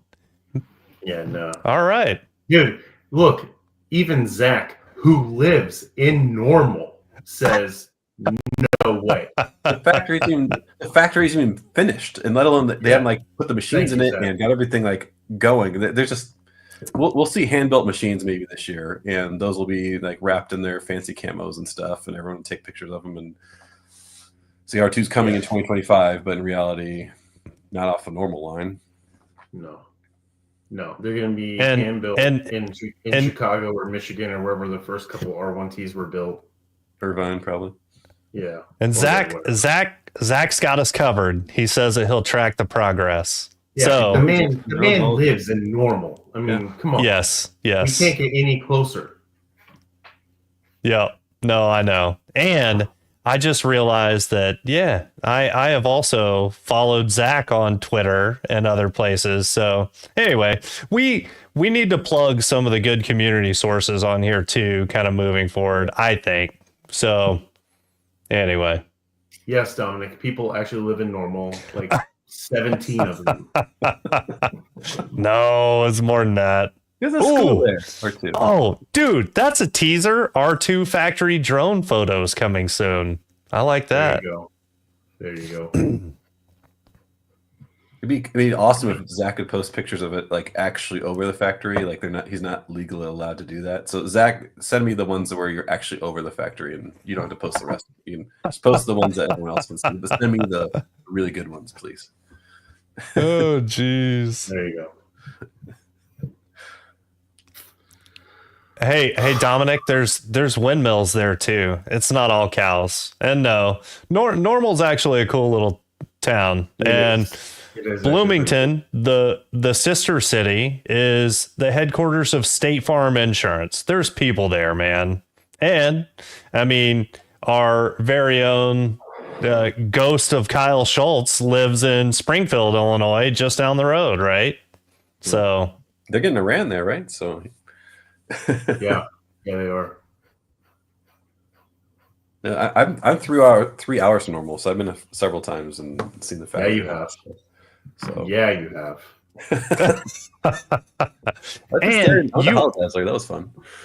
Chris, you sat in an R2, did you not? Yeah, I did. Yeah. I was still warm from MKBHD, I think, when I sat in it. My son sat in the back. I think he's the only child that's ever sat in it. Nice. Hey, dude, that's nice. I'd like to hear more about that. I don't know. We're trying to come up with topics now that not everything is all speculation. So, Dude, I let me tell you a fun story about that one. So, we just went and they had the R2 and R3X just sitting out there Normal for a community day to show the community, and they let people do test drives and all that stuff. And so I go and just normal dude, and looking at it, and Brian Gase, if you guys know who that is standing there like guarding. They had R2 and R3X and R3 all guarded by employees, like you couldn't get in them and stuff like that. And there's people freaking getting in R2 and getting in R3X and stuff, and like just open the doors and getting in, and like the employees like scrambling and all that stuff. And I'm telling people like, Brian's saying you can't get in there, so don't get in there. And so then I asked Brian, like, so can I get in there? And he's like, absolutely not. And so I'm like, okay, whatever. I'm one of those people that will ask the stupid question, and then worst thing that happens is I can't get in it, right? And so anyways, he tells me no, and I'm there with my son. He's 13 now. And we run into RJ in the parking garage. He's like, hey, did you get to sit in an R2? And I'm like, no. He's like, come back later. I'm like, oh my God. So I went to Brian Gase. I'm like, we're like, just so you know, I'm gonna sit this later. RJ said I could sit in this later. And so dude, RJ is such a cool guy. He's a nice guy. And it is still way up there on my list to actually meet and talk to Brian Gase, which I have never done, but yeah, yep. It's on my list. Like he seems like he's like all like a public speaker and really, got the stuff together, but he's just a normal dude when he's not like doing all that stuff. Yeah. And so let's just shoot the shit with him and just kind of, talking Rivian stuff. And I think he gets tired of giving spiels on just like how the companies start, when's R2 coming out, all the same interview questions all the time. And so like if you ever get him like in a one-on-one situation, like I got a one-on-one situation, some just pure luck, and ask him just those repetitive questions. He's just a normal guy talking about the brand he loves, and he's a cool dude. So, but I have a lot of respect for what he's doing and what he's his passion for the company and that kind of stuff. Yeah. I think that's a good segue. Oh, yeah. Heavy breathing coming from Jimmy. I think it's time. I mean, I could keep going, but I still got to talk to Nikki since she's in Las Vegas for work, and I'm here. She's gambling, right? So you got plenty of time. Give her another $100 and let her do her thing, and then stay on here for another 15 minutes. Oh no! I mean, yeah, dude, she's not even done with dinner yet in Vegas. Come on, man. Oh no! One, her sister's out there with her. They've already gone to In-N-Out. They don't eat dinner late. Let's get her a Cirque du Soleil ticket, and you got another hour or two. You're good. There you go. I mean, we could go tomorrow. You ready? We could do this again tomorrow if you're game. Yeah, dude, I agree with Manny. Give the woman some space, Jimmy. Just let her have fun. He's already checked the Find My app like 10 times on the call, so I mean, I'm sure. No, I have not. I have not. I had to whip out the old air fryer, man, just to eat dinner. I didn't even know what to eat. Jimmy, that that was terrible. What? What's wrong with, dude? It was good. No, I'm talking about, yeah. Your wife has to make you dinner. God. Well, You lost how much weight? Have you lost in the past few days? she just left today, man. She just left today. I'm good. 10 pounds? 10 pounds. Let's get the scale out and find out. It's all stressful. Yeah. Dude, I'll tell you what. You know what I like about Chris? I feel like he's a little bit edgier. Now I don't. Gosh. So Chris is gonna be edgier and grumpier than Kyle was, and I am gonna have more fun with it. I know. Dude, that'll make you grumpy. Yeah, that'll make you grumpy. You want to know what made me grumpy today? Is I woke up every hour last night, only to find out my child had left a watch in my room with an hourly chime on it. So every hour. Amazing. And asked me how many days it took me to figure that out. Oh my goodness! Flashlight in the middle of the night, like, where is it? Where is this? And it only goes off every hour, right? So like, if I missed it too many times. I gave up. I'm like, we'll see. We'll see how this goes. Dude, I feel that pain. Or like, don't give your kids digital watches where they can turn stuff on that shouldn't be on, like the hourly chime and like alarms for like 1:30 in the morning that either wake them up or you up, or like, oh yeah, I feel you, man. Yeah. Tom, we're not going to talk about plaid mats because I think that's one of the worst decisions Rivian ever made. What are you talking about, dude? You wipe your dirty feet on a Tesla brand name? That's freaking awesome. Terrible. No, terrible. Terrible. I mean, as an analogy, yes. Visually, no. They're awful. I'm in the Midwest, though, so like we change all those things out right away for all seasons. Like that, they're like instantly out. So, what are the best mats? I like the best aftermarket. Like I don't like the Rivian all weathers. Like who has, I don't know. We need to do something on accessories too, right? Like what have we found? What do we like and why? Like that's another topic. Yeah, and granted, I think it was a Conundrum or somebody had their vehicle measured and all that, and I bought whatever version he Liner X. There it is, Brian. Those are the best. Liner X. Yeah. Yep. Yeah. And as an RCA member, shameless plug, as an RCA member, you get a smoking 20% discount on Liner X mats. Oh, really? Conundrum's work. I did not know that. That's amazing. Yeah. They're fantastic. Yeah. They really are. I would not do the trunk mat. I'll say that, but everything else is great for the R1S. Yeah. Did they make a Gen 2 compatible mat? I didn't check. I don't know. Good question. I don't know if anybody's. Yeah. Dominic, I'm not hating on the Rivian all-weathers because I have them, but they cannot take a pressure washer like a WeatherTech or a Liner X can. Because they're definitely more rubber, like soft rubber, compared to a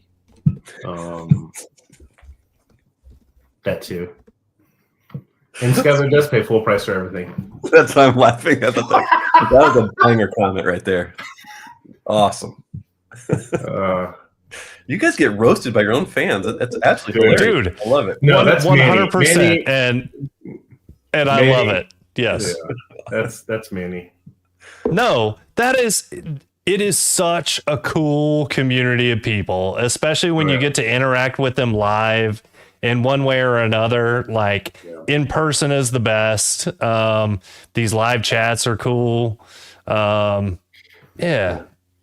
Can I ask one question real quick, just to the community? Is anybody going to the Chicago Auto Show coming up? R2 will be there and R3X, which is a unique option. Is anybody going? No. No? You guys are, that's fly-in material right there. Yeah. Oh, When yeah. is it again? When does it start? Next week. Next weekend it starts. And, Not this coming week, but February, whatever, 8th. yeah. February 8th in Oh. Miami. There's a couple yeses. Cool. Darren and Zach. Yes. Yes. So if you want to go see R3X, you have to go in the back half of that. I keep saying back half. The second part of the show. The R2 and R3X aren't going to be there at the same time. For some reason, Rivian does these auto shows with like card tables almost. Like they are just I'm kind of surprised how small of a presence they have. Like R2, like in Detroit, I went to Detroit, and off the side was R2, and then they had all the test drives, and they had an RCV there. But like, I don't know. Yeah. They were against doing auto shows other than the LA auto show for the reveal. Like they didn't do the big auto shows for a long time. I'm happy to see that they're getting a presence at some of them, even if it's a small presence. But yeah. In my opinion, though, if you're gonna do it right. But Yeah. I don't know. The one in Detroit, they weren't like dealership laws were like a pain in the ass there, and they weren't allowed to discuss prices. Everything like it was crazy. Like you went to like a VW, and like they had the whole Monroney like sticker of this is what the vehicle costs. Oh, yeah. $0 on it. Like it's free. Yeah. And then so the Rivian, they had Rivian inside salespeople there working their magic, you know, collecting information and stuff, and like due to dealership laws, we're not allowed to say how much this one costs. And they're like, that one is 75. That one is 110. Like I was sitting there. So if you go do your part, drop your referral code on those people, like boom, you know, mine is Chris, whatever it is, and give it to them and give them the information because they're probably one of those in Illinois because they're probably protecting dealerships there too. Oh yeah. Oh yeah. Okay, we went way over in time. Only 51 minutes. Dude, way over. Yeah. And I couldn't leave my glass empty, so I'm not gonna feel as good tomorrow as I would have otherwise. Thanks, guys. You're welcome. I mean, we can keep going until you finish. No, no. You gotta sleep real well tonight. Maybe I should lend you my watch. No. No.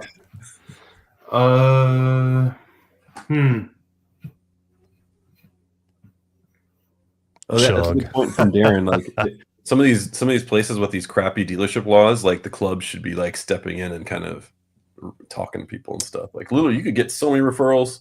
They had thousands of people running those through those test drives and stuff. Test rides.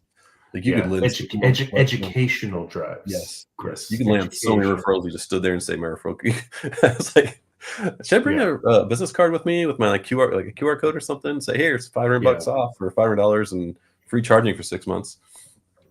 Make it happen.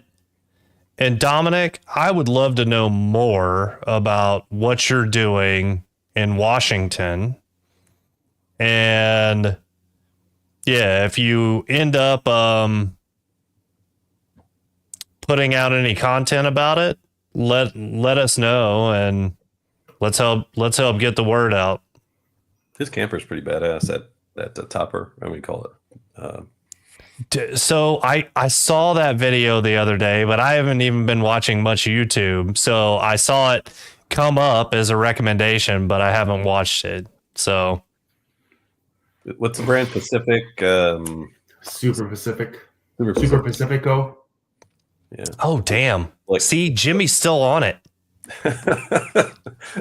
Well, yeah, because there's mixed signaling. Like Rivian had the event where they were showing off the Super Pacifico, and then here in the next couple weeks or last week, whenever it was, with either in a few weeks from now or a couple weeks back, Ben Moon is showing off the Go Fast Camper at Laguna.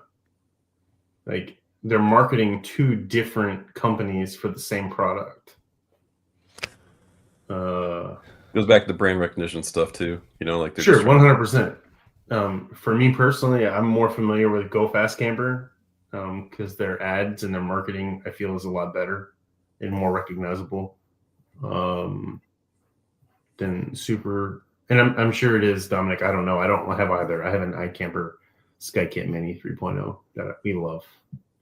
That is still on my truck from my camping trip 2 weeks ago, and I'm just too lazy to take it off. So we don't camp in our like we don't do camping. Like my wife is too hotel. She's hotel only. And Well, then you need to come to Rivian. You need to come to Rivian Stories Fan Camp and stay at one of the cabins. Ooh, I was trying to. That's what I did last year. So so just a plug for the Ohio Rivian Club. The Ohio Rivian Club goes up to Silver Beach in Michigan, and it's the only beach Silver in the Dunes or Midwest you something can like that? drive on. Yeah. What's it? Silver Dunes or Silver. Anyways, yeah. Yeah. So wait, hold on, real quick clarifying question. So the way that the Ohio Rivian Club celebrates is by leaving Ohio? Yes, and going to Michigan. You know, it's only like the most rival state of theirs, you know. For football. Yeah, whatever. There's plenty of Rands on the way. They can just ignore that and just take the Rands up there. But they do that every year, and they were trying to get me to come up there, and I'm like, my wife, I'm like, so I was like, what do you think about going to drive your car on the beach? She's like, you're not getting sand in that thing. I'm like, well, I'm out. I am out, boys. And they're like, we'll pick you up. I'm like, I'm not doing that. Yeah, they're really good guys. They totally would have picked me up. Oh, yeah. So I had a loaner R1T for a Rivian beach cleanup event, and it had the ocean coast interior and those beautiful mats that are my favorite mats. And yes, there was lots of sand, but the other thing that absolutely sucked that I had to clean up before I took it back, tar. There was tar all over the beach. And of course, you know, a family of 5, it got tracked into those mats. Holy smokes, that sucked. Cleaning tar out of loaner Rivian mats, but got it done. That's wild. Sorry. Yeah. The sand thing triggered that memory. No, you're so good. my plan is to get a second Rivian, and then I will absolutely be joining the Ohio Rivian Club and going up there at some point. So I'm committed. I'm going to buy another Rivian in the next 1.5 years. It might be an R2. It might be an R1T. It's either an R1T or an R2. That's where I'm at. I have reservations on so many things, but in reality, I'm probably getting an R1T. I want to try Max. So Yeah, good for you. But shameless plug, April 24th to 27th is Rivian Stories Fan Camp version 3. So I think our block of campsites and cabins ends in 2.5 weeks. So, where's that at? South Carolina. Okay. With cabins for you fancy people. With 1450 plugs at every cabin. Okay. Just saying. Which is pretty cool. Yeah. Yeah, my brother hooked it up since he's What? Give me the date range again. What was the April? 24 to 27 April. Somerton, South Carolina.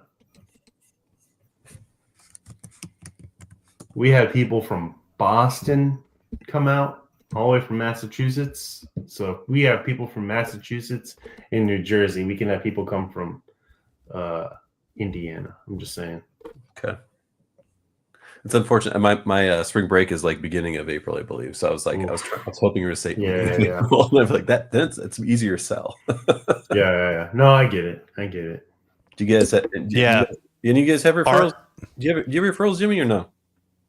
I have 3 pending. Okay, so you'll have some free charging maybe in the next month or 2. Get up there for free. There's 1 RAM between here and there. You can't take that Blue Ridge or whatever it is. Like you can't go out of your way. No, it's in South Carolina. It's only 3.5 hours away. I'd have to go Okay. 5. Actually, I have to go like 7 hours to hit the second rain almost. I lie. Augusta. Okay. So 2.5. So I went to Philadelphia. I know we're overtime. I went to Philadelphia for Thanksgiving, and I could not make the sales pitch. If I went an hour north to up by the lake from Indiana, Yeah, I could hit Ram like 2-3 times and make it most of the way to Philadelphia for free. And it was already a 12-hour drive. She's like, "You're not adding it, making it 13." bro. Yeah, I think in the almost 3 years we've had the truck now, I've hit 3 Rans. That's it. Like, that's trying to get to them. Huh. I mean, I hit a Ran before Jimmy did. yeah. And I went to Iran with Jimmy on the way to fam camping last year. Yeah. Yeah. I mean, Rivian just found Florida, just like less than a year ago for a Ran. They figured out it was there. Yeah. At an outlet mall of all places, because that's where adventure is. That's topic Dude. number 5. On brand. Yes. All right. I love it. All right, guys. It is that time. 2 hours. So I'm gonna call it for tonight, but I feel like I hope that someone was taking notes, because I wasn't, about all the things that we should talk about in coming weeks.